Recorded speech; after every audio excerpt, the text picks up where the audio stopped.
Assalamualaikum warahmatullahi wabarakatuh. Hari ini kita akan belajar tentang konsep gerak. Tahukah kalian bagaimana suatu benda bisa dikatakan bergerak? Misalnya sepeda.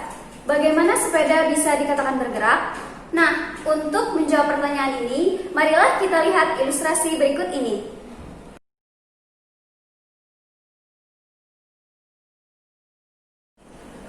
Setelah kalian melihat ilustrasi tadi, apakah sepeda motor dan mobil dikatakan bergerak? Benar, jawabannya adalah ya, keduanya dikatakan bergerak. Kenapa ya? Karena suatu benda dikatakan bergerak apabila mengalami perubahan posisi dari suatu titik acuan atau titik awal. Benda yang bergerak akan melewati suatu lintasan, bisa itu lintasan lurus atau melingkar atau parabola ataupun tidak beraturan. Nah, dari ilustrasi tadi, kalian bisa melihat sepeda motor dan mobil bergerak pada lintasan yang lurus. Jadi, gerak tersebut disebut gerak lurus.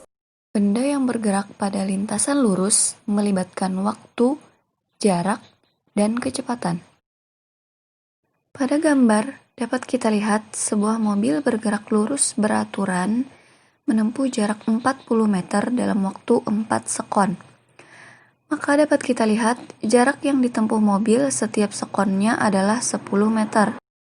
Kemampuan mobil dalam menempuh jarak tertentu setiap sekonnya disebut sebagai kelajuan. Kelajuan dapat dihitung menggunakan rumus V sama dengan S dibagi T, dengan V adalah kelajuan, satuannya meter per sekon, S adalah jarak, satuannya meter, dan T adalah waktu, satuannya sekon. Tahukah kalian bagaimana cara mengukur kelajuan pada mobil? Ternyata, speedometer yang ada di mobil tidak mengukur kecepatan gerak, tetapi mengukur kelajuan. Kemudian, bagaimana dengan kecepatan? Kecepatan pada mobil dapat dilihat pada suatu alat yang disebut dengan GPS atau Global Positioning System.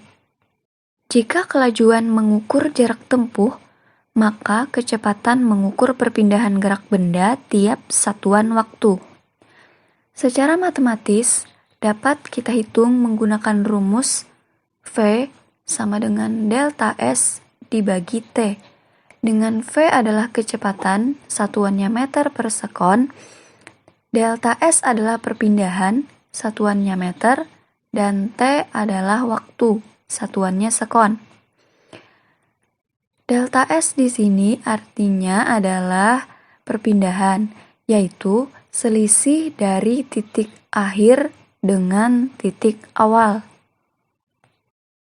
Jika sebelumnya kelajuan mobil adalah 10 meter per sekon, maka bagaimana dengan kecepatan?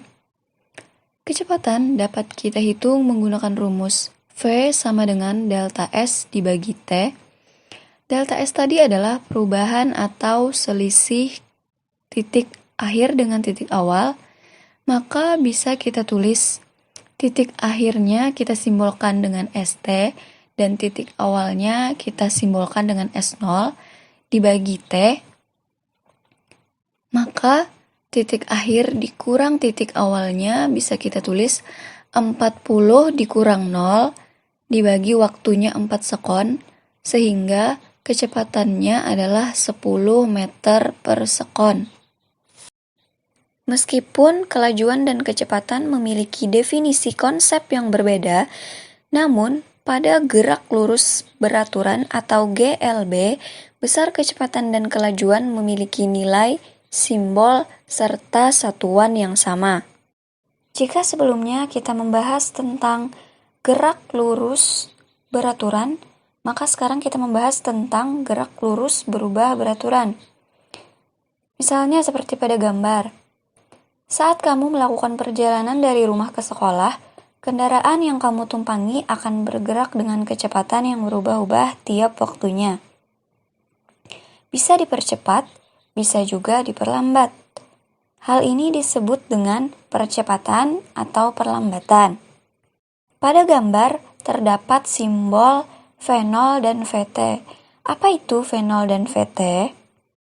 V0 adalah kecepatan awal dan VT adalah kecepatan akhir. Secara matematis, percepatan dapat dihitung menggunakan rumus A sama dengan delta V dibagi delta T, di mana A adalah percepatan, satuannya meter per sekon kuadrat, delta V adalah perubahan kecepatan, satuannya meter per sekon, dan delta T adalah perubahan waktu, satuannya sekon. Perubahan kecepatan dapat kita hitung dengan mengurangkan kecepatan akhir dikurang kecepatan awal, atau bisa kita tulis delta V sama dengan VT dikurang V0. Berikut ini adalah contoh soalnya.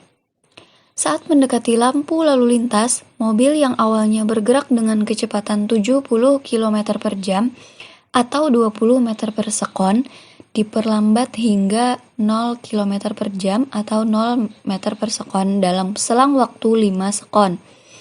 Berapakah perlambatan mobil saat mendekati lampu lalu lintas? Dari soal dapat kita tulis, diketahui kecepatan awal atau V0 sama dengan 72 km per jam atau sama dengan 20 meter per sekon. Kemudian kecepatan akhir atau VT-nya sama dengan 0 km per jam atau sama dengan 0 meter per sekon. Dan waktunya atau T-nya sama dengan 5 sekon.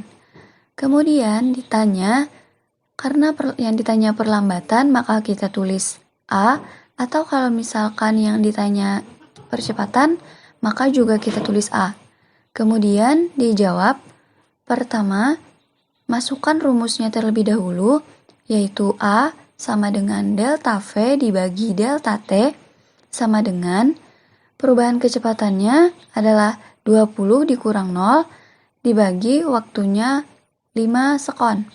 Maka sama dengan 4 meter per sekon kuadrat. Itulah perlambatan mobil tersebut. Nah, itu tadi penjelasan tentang gerak lurus. Semoga Soleh dan Soleha bisa memahaminya ya.